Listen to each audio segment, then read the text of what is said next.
Boa tarde, pessoal. Nós vamos ter agora uma rápida conversa aqui com o Michael Schallenberg e o Marcel Van Hatten sobre liberdade de expressão. Depois nós vamos ter um painel também lá dentro no início da tarde sobre esse tema.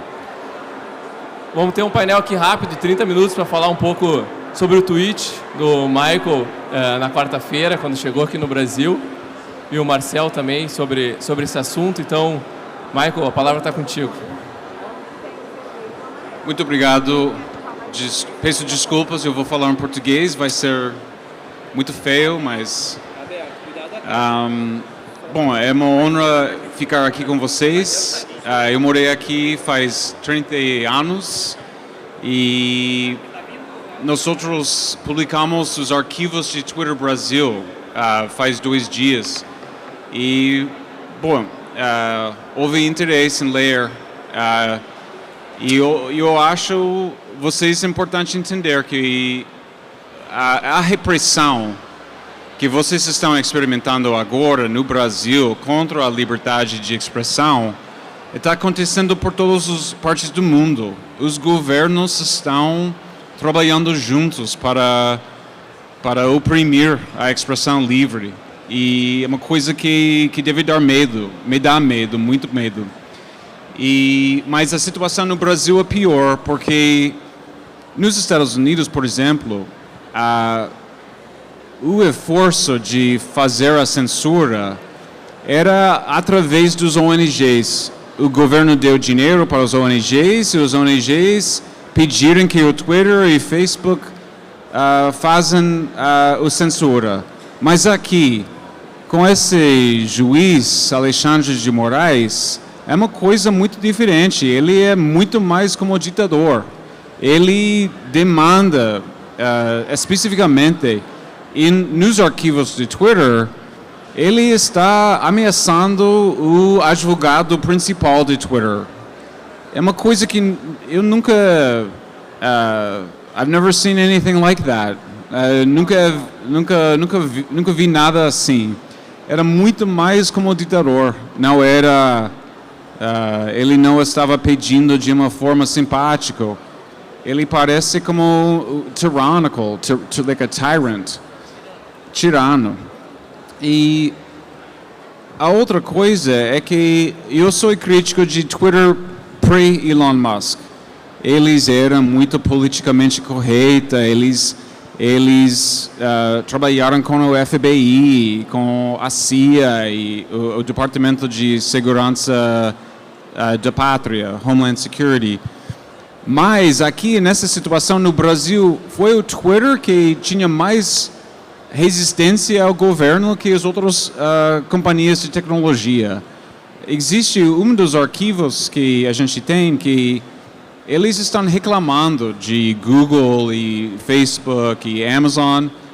E foi uma coisa incrível. Eu acho muito ilegal e contra os termos de serviço das empresas tecnológicas que eles deram a informação privada. O Google e o Facebook, eles deram a informação privada ao governo brasileiro. E essa é uma coisa chocante, de verdade. E até o Google, existe um arquivo que eles dizem que o Google entregou como 200 gigabytes de data ao governo. É incrível. Deve ser ilegal, eu acho ilegal. E agora a gente tem uma correspondência com essas companhias para perguntar. E meu companheiro, Eli Vieira, não sei se ele está. Eli, como se diz Eli em português? Eli. Ele e outro companheiro David Agape são os heróis da pesquisa aqui. E eles também, a gente estamos pedindo informação dessas companhias tecnológicas para entender o que aconteceu. E, bom, última coisa que queria dizer é que eu vou continuar a lutar com vocês. Eu acredito nesse país. Eu sinto muito. E eu não tenho medo desse cara. Ele não é shutdown para mim. Ele é uma outra coisa. Ele é A gente tem a expressão em inglês que underneath every bully is a coward. Underneath the? underneath every bully is a coward. Sim. Como se diz bully em português? É bullying mesmo, mas é isso aí. Escondido atrás de um valentão sempre está um covarde. Ele é covarde. Eu digo isso porque ele é muito sensível, né? Você vê a minha conta em Twitter, tem pessoas que dizem coisas horríveis sobre mim, que não são verdades, né? Você é pessoa muito ruim e tal. É normal, é como o mundo é. Mas ele quer botar as pessoas na prisão por fazer os insultos, é um absurdo. Então, os políticos, eles são narcisísticos. Como se diz? Narcisistas. E porque ele parece muito forte, mas ele é uma criança, né? Ele está chorando de uma pessoa disse alguma coisa mal sobre mim. Como meus meninos têm mais coragem que esse rapaz. Então, mas outra coisa que eu queria dizer é que é sua responsabilidade a lutar para seus direitos, né? Tem essa democracia, tem que proteger e os senados, eu não entendo a lei, você pode me corrigir, mas os senadores têm que exigir, né, que respeitam a democracia, respeitam a expressão, mas eu vou estar com vocês de qualquer forma, ok? Muito obrigado. Michael, muito obrigado por todas as tuas colocações. Eu acho que chamar Alexandre de Moraes de uma pessoa sensível é muita caridade da tua parte. Ele é no mínimo um autoritário um pouco descompensado já.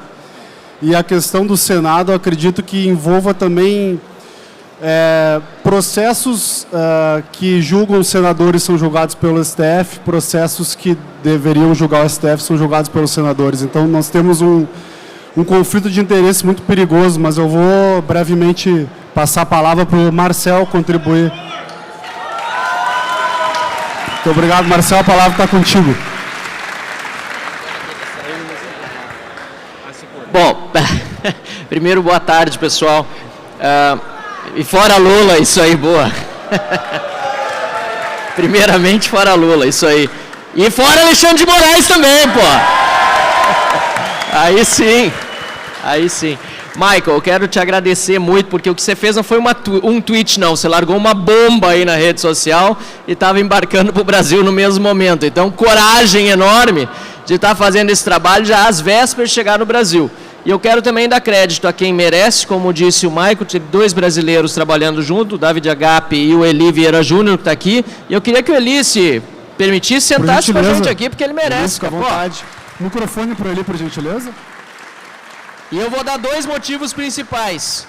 Primeiro, pela coragem de enfrentar essa situação. E segundo lugar, por representar todos os jornalistas do Brasil que fazem trabalho jornalista. Não como, lamentavelmente, está acontecendo com uma parte grande da imprensa hoje, que está passando pano para tudo o que está acontecendo, quando não colaborando. Isso é muito sério. Nós estamos vivendo um momento no Brasil em que, como será o nome do nosso painel, já fazendo propaganda, aí todo mundo 2 horas, o poder da mordaça. Esse poder, ele é efetivo, infelizmente, né? As pessoas estão com medo de falar, com medo de se pronunciar, porque há consequências para isso, e são consequências que não estão na lei, não estão na Constituição.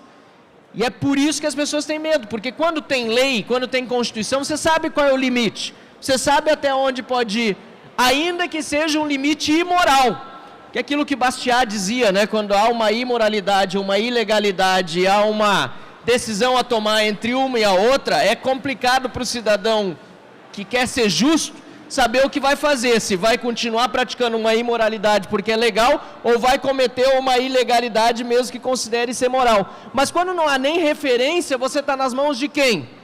Do tirano, do ditador, do autoritário do momento, de um homem. E o governo não pode ser de homens, um governo deve ser de leis, como foi dito ontem por várias vezes, em vários discursos, aqui no Fórum da Liberdade, e este é o local ideal para a gente discutir esse assunto. Então, parabéns ao Fórum da Liberdade por estar permitindo também que se faça a discussão nesse momento, e dá para ver pelo número das pessoas assistindo aqui quão interessante, urgente e necessário é este assunto para o Brasil hoje. Muito obrigado, Marcel. Realmente é isso, a nossa Constituição virou interpretativa, né, subjetiva. Objetivamente, nós não temos mais segurança jurídica alguma. Eli, por favor, contribui com a tua parte. Obrigado. Eu queria comentar que o que chamou minha atenção naquele documento que a gente achou sobre o processo contra o Marcel, que até estava sob sigilo, né, e os próprios conselheiros jurídicos do Twitter perguntam por que isso está sob sigilo. A gente está perguntando a mesma coisa há 5 anos, desde que foi aberto o inquérito das fake news, né? 5 anos de exceção, né? E me chamou a atenção também que o Alexandre de Moraes estabeleceu uma multa, caso o Twitter não removesse conteúdos publicados pelo senhor, de R$150 mil por hora, né? Aí eu me perguntei, ontem eu ouvi um comentário aqui nos primeiros painéis do evento, eles estão falando de economia básica, que chato. Eu acho que o Alexandre de Moraes precisava estar aqui para ter lições de economia básica, porque em que mundo ele vive para estabelecer uma multa vultosa como essa? E o nosso judiciário, ele está sugando 1,61% do nosso PIB. Isso é 3 vezes e meia mais que a França, que já tem fama de ter estado inchado dentro do contexto europeu. Então, a gente está pagando pela mordaça na nossa própria boca. É isso que está acontecendo. Marcel, se tu puder, dentro do possível, publicizar o que ocorreu, aí, detalhar um pouco melhor. Tu comentaste ontem no quadro, mas... Sem dúvida. E em seguida passamos de volta para o Michael. Acho que eu já conhecia o processo, apesar de ter tomado, de fato, conhecimento de que não minhas redes, pelo menos no primeiro momento, imaginava que fosse apenas uma postagem. Tinha sido censurado porque eu recebi uma notificação do YouTube no meu e-mail, avisando, só notificando mesmo, que a Justiça Eleitoral, por meio dos... Deixa eu pegar o nome certinho aqui, porque é coisa de Big Brother aqui, ó. Trata-se de procedimento iniciado a partir de informação encaminhada pela Assessoria Especial de Enfrentamento à Desinformação acerca de manifestações públicas realizadas pelo deputado federal eleito Marcel Van Hatten, que atingem a integridade e a normalidade do processo eleitoral, incentivando a realização de captação ilícita de sufrágio por coação e do crime de coação eleitoral. Sabe o que eu estava fazendo nesse vídeo, Sondermann? Que eu gravei lá em Santa Maria, junto com o Giuseppe Resgo, no sábado antes da eleição, do segundo turno, já no final. Eu estava criticando certos procuradores e promotores do Ministério Público do Trabalho, dizendo que estavam assediando empreendedores, empresários, porque queriam que assinassem termos de ajustamento de conduta, sob pena de, se não assinarem, terem altas multas, por dizer para os seus empregados quais eram as consequências de um voto em Lula e quais eram as consequências de um voto em Bolsonaro no segundo turno. Eu critiquei e fui censurado pela Justiça Eleitoral, porque estavam, certamente ainda estão, me monitorando, entenderam que este vídeo estava, como eu disse agora há pouco, atacando a integridade do processo eleitoral. Agora, a situação do Twitter é mais interessante ainda e tão absurda, que a coisa está funcionando de uma forma tão industrial, como vocês colocaram na thread de vocês, que o Alexandre de Moraes enviou o pedido para retirar meu vídeo do ar para todas as redes sociais. YouTube, Facebook, Instagram, Twitter e assim por diante. Acontece que esse vídeo não foi postado no Twitter. E o Twitter respondeu, não tem o URL no processo, e nós fomos nos informar e não existe esse vídeo no Twitter. Ou seja, até para censurar o Estado é absolutamente incompetente e ineficiente. Pelo menos nesse caso ficou claro. E aí, só avançando um pouco o tema para não ficar só no meu caso, e eu dificilmente toquei nesse caso, muito pouca gente conhece, porque eu nunca fiz desse caso o caso da defesa da liberdade de expressão no Brasil e do combate ao autoritarismo, para não acharem que eu estava me defendendo. Não, tem muita gente muito menos relevante hoje, porque sou deputado, tenho imunidade parlamentar, que merece muito mais a minha defesa e que está sofrendo aí condenação de 14, 15 anos de cadeia, sem sequer ter estado no local dos vandalismos em Brasília. Mas voltando ao meu caso, um mês depois, mais ou menos, de eu ter sido censurado, esse vídeo ter sido retirado das redes e de eu ter tentado constituir advogado, o que só foi possível, se eu não me engano, quase meio ano depois, um mês mais ou menos depois de eu ter sido censurado nesse vídeo, eu recebo a informação da Câmara dos Deputados de que não apenas as redes de vários parlamentares que estavam com os seus canais bloqueados, Nicolas Ferreira, Gustavo Gayer, Major Vitor Hugo, no pós-eleição, porque trataram, sei lá, de urnas, de processo eleitoral, etc. As minhas redes também estavam sendo desbloqueadas. Mais uma ineficiência do Estado, porque elas nunca tinham sido efetivamente bloqueadas. E seriam mantidas no ar sob a condição de que eu não reincidisse em mensagens atentatórias à justiça eleitoral e ao Estado Democrático de Direito. Caso contrário, a multa diária esteve fixada até agosto do ano passado no valor de R$20 mil por dia, a qual poderá inclusive ser descontada diretamente dos vencimentos dos deputados federais, ou seja, do meu salário, e os eleitos recebam ou venham receber da Câmara dos Deputados. Ou seja, ainda me mantiveram sob uma espécie de mordaça, ou tentaram, porque nunca conseguiram, para que eu ficasse durante todo esse período receoso de falar qualquer coisa que eles interpretem como atentatório à justiça eleitoral e ao Estado Democrático de Direito. O que é exatamente, ninguém sabe, ninguém viu, mas você fica na mão dessas pessoas. Eu não me calei, continuei falando, porque eu não me vergo a esse tipo de mordaça, e eu tenho certeza que todos aqui, da mesma forma, não se deixam abalar por tiranos covardes, como bem disse, que precisam ser cada vez mais desmascarados, e parabéns de novo pelo trabalho de vocês. Acho que, Marcel, não vamos muito longe. Tivemos há menos de 2 meses o episódio do jornalista português Sérgio Tavares, veio fazer uma cobertura jornalística aqui no país. Exato. Teve o passaporte retido sem prévio aviso. Não te preocupa, Michael, não deve ocorrer novamente. Agora um pouco medo. Não fosse a embaixada portuguesa intervir, talvez tivesse outros fins aí, né? Vamos saber. Mas aproveitando esse ponto, pouca gente sabe que nas últimas ordens judiciais do Alexandre de Moraes, essas que foram dirigidas contra o ex-presidente Bolsonaro, generais e outros, na sexta-feira antes do Carnaval, o ministro Alexandre de Moraes pediu que fossem recolhidos passaportes brasileiros e estrangeiros, o que é um absurdo, porque o passaporte estrangeiro inclusive, está escrito em qualquer passaporte, propriedade do país que o emitiu. Para vocês verem o tamanho da loucura que nós estamos vivendo hoje. Eu ia dizer uma coisa, é que a solução à falsa informação é mais informação, é a informação correta. E também, a solução a odeio, como se diz? Hatred? Hatred. Ódio.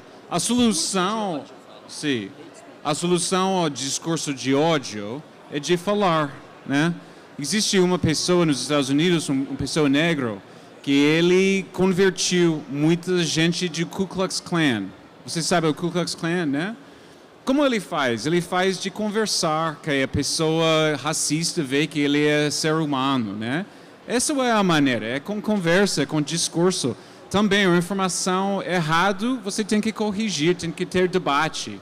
Então, as pessoas que querem reprimir a expressão, o que eles verdadeiramente querem é de só deixar propaganda do Estado. Esse é o último motivo deles. Eles não querem verdade, eles querem propaganda. É por isso. E também, uma coisa que me assusta sempre, são os meios de comunicação, né? Como se diz, a mídia.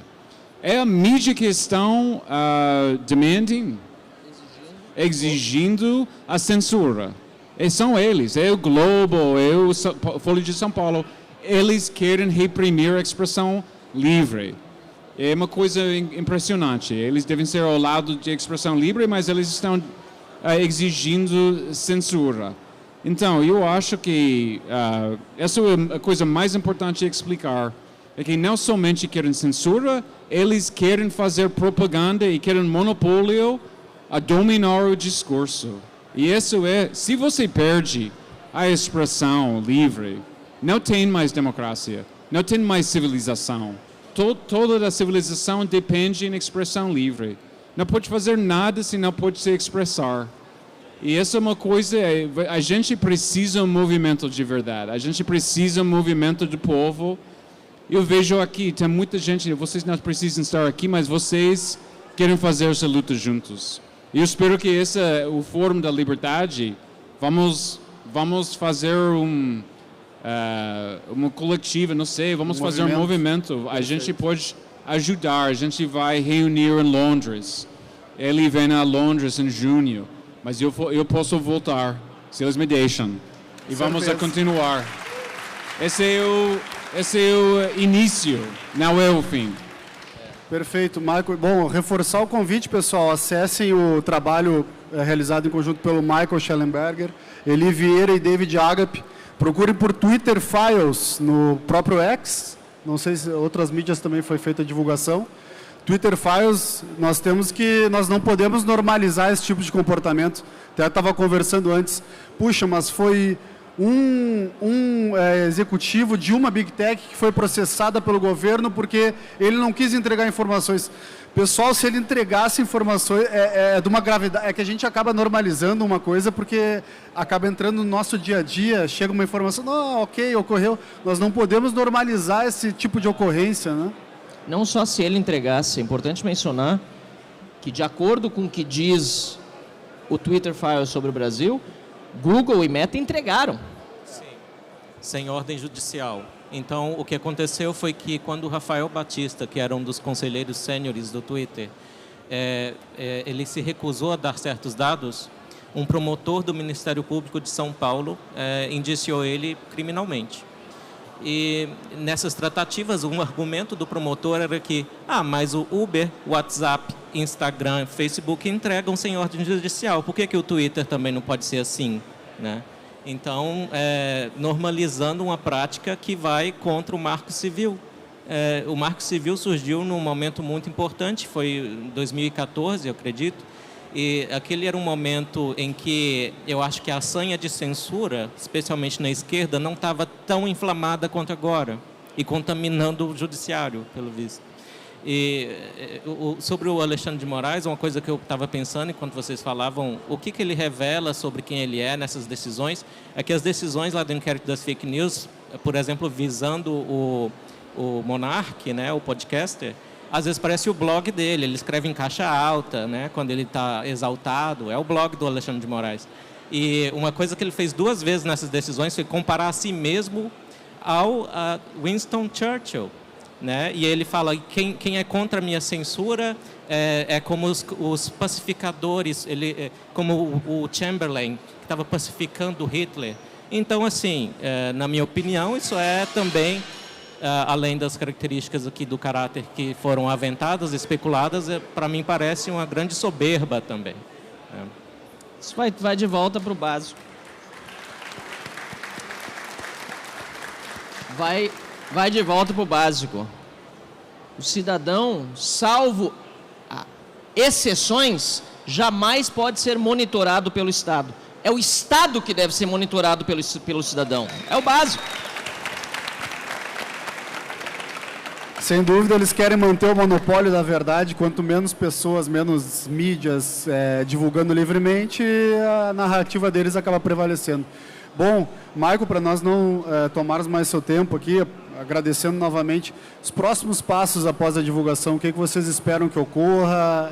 Vocês já receberam algum contato oficial de alguma autoridade? Ainda não? Como é que vocês Eu acho que a questão é de que você vai fazer. né? E qual é necessitamos legislação, né? Nós temos a CPI do abuso de autoridade, está protocolado, precisa só começar a trabalhar, né? E você tem que cuidar no aeroporto, na Polícia Federal. E temos ali o Hugo Freitas, jurista, que tem acompanhado o caso, opinado quando eu preciso dele. Ele tem o projeto da liberdade de expressão, está pronto. Ele é o principal ator, junto com o André Marcília. E Marcel, por favor, é seu. Podem contar comigo, com certeza. Nós já tínhamos falado sobre isso em Londres, durante a realização do ARC, do Jordan Peterson, lá, a gente conversou sobre isso. Nós temos desafios enormes na Câmara e no Senado nesse momento. Eu protocolei a CPI do abuso de autoridade, junto com outros 170 deputados, pela segunda vez, ou seja, há um apelo da minoria da Câmara, formada por 1/3 dos deputados, para que sejam investigados abusos de autoridade. Nós propusemos uma legislação nova, uma lei complementar para tirar qualquer tipo de poder normativo do TSE, que já não tem, mas está fazendo, então é preciso tirar esse poder de legislar. O TSE não precisa tirar de novo, mas tem que fazer. Tem essa legislação em defesa da liberdade de expressão e a gente precisa continuar falando. Tem muita gente que diz, né, você está falando, mas fazer mais o quê? A gente precisa continuar falando. Cada um de vocês tem que continuar falando, porque o volume das nossas vozes vai aumentando. Se a gente parar de falar, é porque a gente perdeu. Eu só vou parar de falar quando estiver morto. Tem que continuar falando. E isso é fundamental. E na próxima eleição, 2026, vocês sabem, tem essa eleição municipal agora como passo intermediário. Se o Supremo não fizer nenhum pedido de impeachment andar até o final dessa legislatura, está difícil, mas a pressão popular pode ajudar. Povo na rua é fundamental. Se não acontecer, o foco número 1 da política brasileira, do cidadão brasileiro, na minha modesta opinião, é ter maioria no Senado da República para fazer o impeachment de um ministro do Supremo Tribunal Federal. Só assim para normalizar novamente a situação. Perfeito, pessoal. Fica o convite, então, para novamente fazermos a nossa parte. Pesquisem, compartilhem o Twitter Files. CPI do abuso de autoridade, acho que nós temos que ecoar isso para que ganhe força, né? E eu quero agradecer muito, Michael, pela tua coragem, pelo teu trabalho. Você não é brasileiro, você não teria qualquer obrigação de fazer isso, mas acho que é uma demanda moral maior que acaba movimentando, né? Da mesma forma, Marcel, muito obrigado pela coragem diária de gritar a nossa indignação lá. Eli, da mesma forma, por todo o auxílio. David, o jurista. Hugo Freitas, pelo projeto de lei. Também, tomara que alce voos aí, por favor. Acho que o Marcelo já vai encaminhar internamente também, se possível. Fica o convite, pessoal, para fazermos a nossa parte na medida do possível. Acho que as nossas redes ainda são livres, nós ainda podemos compartilhar esse tipo de conteúdo. Façamos essa força. O Michael vai estar à tarde autografando o livro, né, Michael? Compre o livro do Michael, Apocalipse Never, ali no stand da LVM. E muito obrigado pela presença de todos. Até logo mais às 14 horas no próximo painel. Um abraço e bom fórum.